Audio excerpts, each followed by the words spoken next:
If you're a fan of the weird, strange and true stories like me, delivered in a story format, then you've come to the right place. I will be uploading a couple times a week. If that's of interest to you, please give the like button a click and subscribe to my channel and turn on all notifications so you won't miss any of my uploads. Let's get to today's story. The Werewolf of London, Ohio. London is a city in Ohio, and located about 25 miles southwest of the Ohio capital of Columbus. London, Ohio was established in 1811 to serve as the county seat. In 1981, Diane Williams wanted to move to the outskirts of London, Ohio into the country.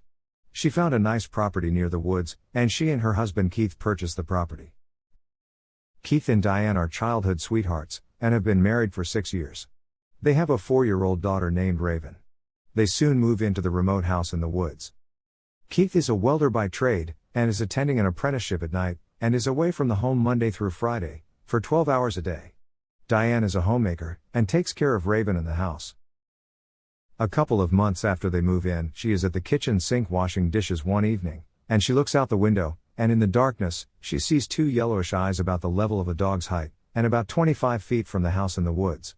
She's not alarmed at this point, and finishes up the dishes, thinking that it must be a coyote or a deer. She then walks into the living room, and glances at the living room picture window, and sees 2 yellow eyes staring back at her.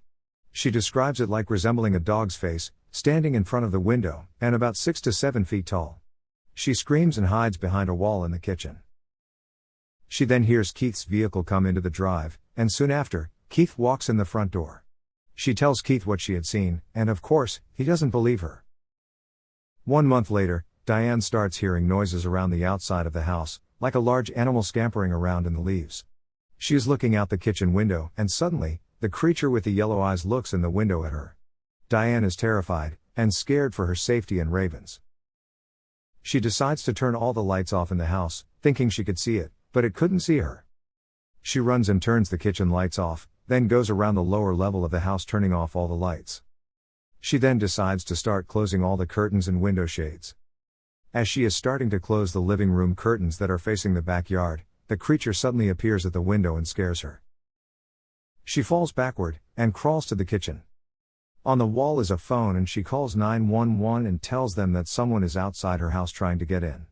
The sheriff's department said they will send someone right out. They arrive and search the yard but don't find anything.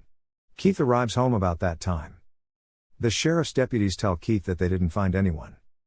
Keith is a little upset with Diane for wasting the deputies' time. One Saturday, early in December, came the first big snowfall. Keith decides to go and get donuts for the family. It was early Saturday morning, and Keith goes out to his vehicle, which is parked under a carport attached to the garage. As Keith starts to back out, he sees a set of glowing yellow eyes in his rearview mirror. Startled, he jumps out and sees a set of tracks leading from the back of his car, over to the side of his house, and up onto the front porch roof, and then going over the second floor roof. Totally freaked out, he calls his friend Dennis to come over to look at the tracks. Both Keith and Dennis are avid hunters. Dennis, who lives close by, arrives a short time later. Keith is standing on the front porch holding his hunting rifle. Keith explains to Dennis what he saw, and shows him the tracks leading up and over his house.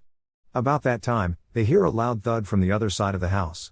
They rush around the house, and about 20 feet from the house, they see tracks leading into the woods.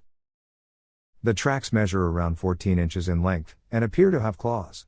The tracks were from a bipedal creature. Both men are hunters and have never seen tracks that look like these. They follow the tracks for over 2 miles, and come to a clearing where there is a tiny cabin. The tracks lead right to the door of the cabin. Keith estimates the cabin to be 15 to 18 feet wide and 20 feet long. It has 2 windows in the front and a side door. They followed the tracks up to the door. They walked around the cabin, and it had no other doors or windows. You couldn't see in the windows because the curtain was closed. After pounding on the door, and yelling a few expletives, they decided to leave. They followed the lane out to a road, and walked into town to the closest payphone, and called Dennis's dad to pick them up. The dad was curious as to why they had guns, and they explained what had happened, and asked him if he knew who owned the cabin.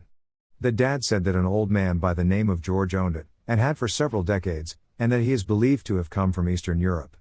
He said he works at the local tire shop. Later, Keith and Dennis decided to take a tire to the store and see what they could find out about George. The manager rolls the tire towards the back of the shop. A very lanky man that Keith estimates to be 6.5 feet tall, comes out from the darkness to pick the tire up. He slowly lifts his head up to look at the men. As their eyes lock, they see his hypnotizing yellow eyes. Instead of bringing the fixed tire back out, George simply rolls the tire out, so the men don't get a chance to look at him again. The store manager places the tire in the back of Dennis's truck, and both men notice symbols written on the tire in white chalk. They don't know what the symbols say or mean.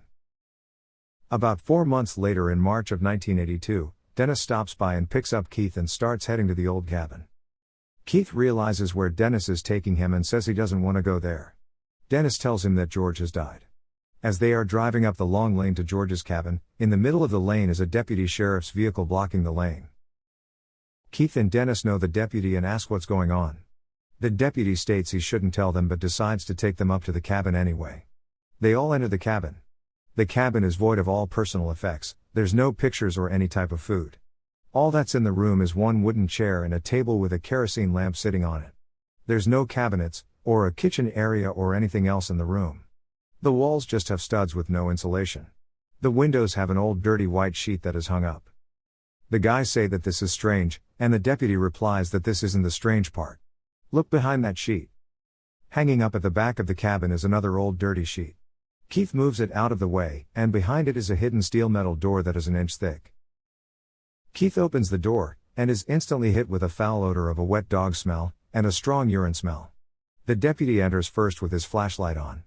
The room is covered in plated steel on the walls, on the floor, and on the ceiling, and at the seams is a strip of thick steel with big rivets holding it together. The room is a solid steel room. The deputy shines his light on a chain attached to the center of the floor that is about 10 feet long. The links are 1 inch thick. At the end of the chain is a set of thick heavy shackles, for both the wrists and feet. On the walls you could see hundreds of long claw marks. Some were old and showing rust while others looked to be recent. Who, or what, was George keeping in this room? All 3 of the men think that George may have been a werewolf. The only thing George left behind was a jar full of silver dollars. He was buried in an unmarked grave in London, Ohio. Keith and Diane Williams never had another incident after George's death. If you like this video, please click like, subscribe and turn on notifications. Thank you.